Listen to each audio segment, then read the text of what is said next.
Salut à toi. Alors dans un épisode précédent, nous avons abordé le bocal de l'auto-exclusion. C'est quand pour ne pas être rejeté, on choisit de se retirer de soi-même. Mais il y a une étape intermédiaire, il y a une étape plus silencieuse pour arriver jusque-là. Il y a l'étape de la minimisation de soi. Et c'est le bocal qu'on va traiter aujourd'hui. Alors la minimisation, c'est pas partir, c'est rester, mais en version réduite. C'est vouloir moins, c'est parler moins fort, c'est exprimer moins. Ça, c'est pour maintenir le lien à l'appartenance. Aujourd'hui, on va voir comment ce mécanisme s'installe et comment on peut s'en libérer. Alors à l'origine, la minimisation de soi, c'est pas un manque d'estime de soi, c'est un apprentissage précoce. C'est quand enfant, quand tu exprimais tes besoins, tes émotions, tes sensations, tu avais le sentiment que c'était trop risqué, que c'était trop dérangeant, trop encombrant. Alors ce que tu as appris finalement, c'est à te faire tout petit, c'est à te réduire. Finalement, le message implicite que l'enfant va enregistrer, qui va mettre en service dans sa vie, c'est je reste, mais par contre, je vais faire moins. Je vais me réduire. Alors ce mécanisme, il est directement lié à la blessure de rejet. C'est pas je vaux moins, c'est je vaux plus quand je me fais petit. Dans ce cas-là, la minimisation devient une stratégie inconsciente pour garder le lien à l'appartenance. Alors comment ça se manifeste quand tu vas arriver à l'état adulte? Déjà, ce qu'il faut savoir, c'est que la minimisation de soi, c'est quelque chose de respecté, de socialement acceptable, presque d'invisible.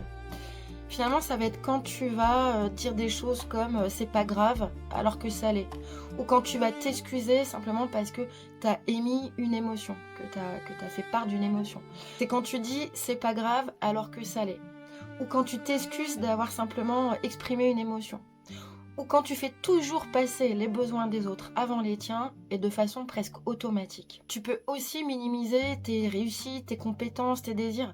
Pas par peur d'être vu, mais par souci de ne pas déranger. En fait, c'est pas de l'humilité, c'est une réduction de soi pour rester quelqu'un d'acceptable. Alors pour parler des conséquences à moyen et à long terme, déjà, à force de te minimiser, tu perds contact avec ta juste valeur. Tu vas avoir le sentiment de devenir invisible, tu peux rester frustré, épuisé.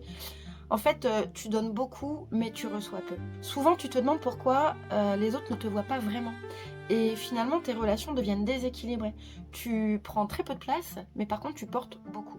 Et plus tu te minimises, plus le monde s'habitue à cette version de toi, qui n'est pas toi. Fissurer le bocal de la minimisation, ça ne veut pas dire que tu vas devenir plus bruyant, plus dur ou plus dominant sur les autres. Mais déjà, c'est reconnaître que cette stratégie de survie t'a protégé.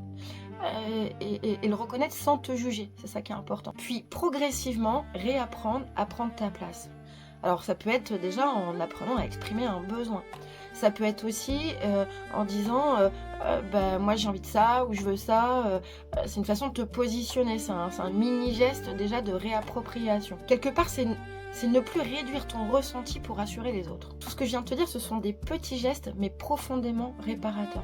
Et à chaque fois que tu vas les accomplir, à chaque fois que tu vas marcher vers toi-même, tu vas atténuer cette blessure du rejet. En conclusion, quand se minimiser ne suffit plus à garantir l'appartenance, une autre stratégie peut apparaître.